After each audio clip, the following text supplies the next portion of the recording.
Hello, I'm Svitek, 360 Creative Coach. And in this episode, I want to talk about the idea of leading with love. It's a notion that just kind of popped into my mind, and I'm sure maybe it's out there already in various ways. But I want to talk about what that phrase means to me and how to approach it, okay? Now, before I fully get into it, I would like to take the opportunity to invite you to subscribe if you haven't done so already. That way you get all the various lessons and episodes that I put out right when I put them out. Thank you if you just did, and thank you if you already were. It truly does mean a lot to me, as I hope it does to you. So, let's talk about this, right? Leading with love. Ultimately, when you read a lot of self-help books, you kind of get down to kind of like a fundamental thing that there's, that there's fear and there's love, right? And essentially that's kind of the dichotomy. You can't, when you approach things from a place of love, and I don't mean just romantic love, I mean just a love of life, a love for yourself, a love of humanity, a love of this planet, all those things, right? When you do that, you can't be fearful. And conversely, when you have fear, and that can be manifested through anxiety, jealousy, hatefulness, vengefulness, or just being scared, timid, feeling like you're not enough, whatever the case may be, right? All those I would categorize are a byproduct of fear. Then you're not leading with love. And so leading with love to me is this ideal of how to occupy your space in the world, to be present, to be loving of yourself, and to be loving stewards of this earth, ultimately, right? And that's kind of really what the goal is. Now, how does one do that? Well, a lot of work has to go into that, right? And certainly it would be beyond the scope of this episode to really break that down in its full capacity, but certainly the various episodes that I've done in the past really, are just parts of this whole to lead with love. Certainly, self-help books, that's what they aim to do, certainly the good ones. But part of it's knowing it's a pursuit, right? One does not become a master,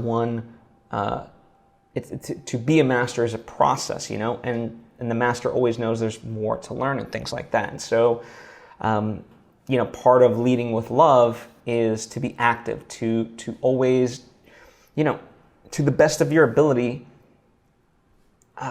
make the decisions that in any moment that you feel are the right decisions, that trying to hurt the least amount of people in the right way and things like that. Now, that's not to say that, then you get into, being overly passive and never being honest about some things and things like that. Like, there's still, the world, you have to kind of face the world and there's going to be friction all the same, but that doesn't mean you can't do it from a loving place. That certainly a book like Radical Candor by Kim Scott, that's what it aims to talk about, is that, you can be truthful and caring, as opposed to being just truthful and blunt and an asshole. So leading with love is just trying to do your best at any given moment. And, part of that is having the humility and the grace to reflect when you have made mistakes and say, yeah, I messed up. That too is part of leading with love. It's the idea of having that introspective moment and recognizing your faults throughout life, because myself included, we have those, and having the grace and the humility to say, okay, I can learn from this, understand that, okay, I could have done better, but there's no point in beating yourself up over it either. That's not leading with love. If you're just going to berate yourself over and over about what you did, that benefits no one, including and especially yourself, right? So that's part of it. The other part, that I always try to keep it very simple. And the biggest thing that, like, to me at least, helps me out when I think about like leading with love and how to do that is to ask myself a very basic question of, was I born with this? So what I mean by that is, if you feel jealous, ask yourself, oh, was I born with jealousy? No, I was not. Then lose it, right? If you weren't born with it, get rid of it. If you were born with it, then you get to keep it. So, this idea that that we have a natural curiosity towards the world and so forth. That was something we were born with, so keep it. It's beneficial. And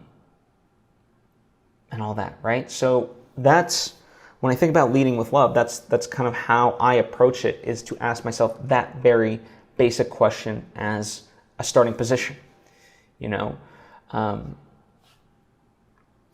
because we, in a lot of ways, you can kind of consider it like we were born pure into this earth, and now having studied, self-help, gone through therapy in the ways that I have, a lot of things to me point to this idea of unlearning the things that we picked up along the way, our biases, our limiting beliefs, and so forth that aren't really serving us. But it's things that got ingrained into us, because of our experiences, because of the culture, whatever the case may be, right? And so in a lot of ways, therapy and self-improvement is the shedding of crap that doesn't serve you, that you picked up along the way. So again, that's why just asking that basic question of, was I born with this or was I not? Because if you were born with it, you get to keep it. If you weren't, get rid of it, because it's not going to serve you, jealousy, spitefulness, all things that you were not born with. You were not born with those. But curiosity, love, showing affection, you were born with those. So keep those. Hold on to those. Those are precious. And that's how you lead with love, at least in my opinion. Now, I've kind of shared the various viewpoints into this, and like I said, to really deep dive this, it's the culmination of a life's work. And I turn to people like Byron Katie, Joe Dispenza, Don Miguel Ruiz, Taoism, Stoicism, all these sort of philosophies and tools and techniques to utilize to be able to lead with love. And certainly, as I said, I try to share all those nuggets of wisdom that I've gained from these wonderful people and my own experiences in the lessons that I teach. So that's all available to you, or you just go directly to these sources that I'm mentioning, or find your own, right? That's the beauty of it all. But the big thing I want to leave you on is to take a moment and to reflect for yourself. What would it mean for you to lead with love?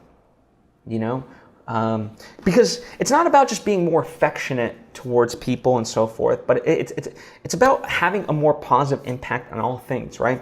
And as byproducts, like when you truly lead with love, you can become better at your job, you can become a better human being, a better partner to whoever in your life, a better friend, a better family member, all these different things, and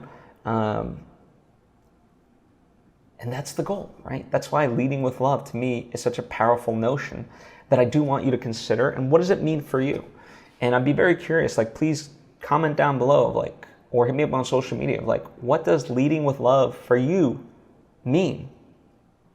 I'm very curious, because I think when we all examine it, and if we, I've shared my viewpoint of it, but you share yours and other people share theirs, then we could even start to kind of put this thing together, and we could start to see we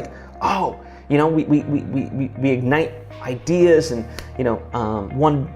two becomes three type of thing, we just multiply, we just start connecting the dots, ultimately, is what I'm saying. So yeah, really sit with that and let me know how you process it, because I'm genuinely curious. Anyway, thank you for taking the time to tune in. I hope this helps you. Thank you. I appreciate you. And I'll see you next time.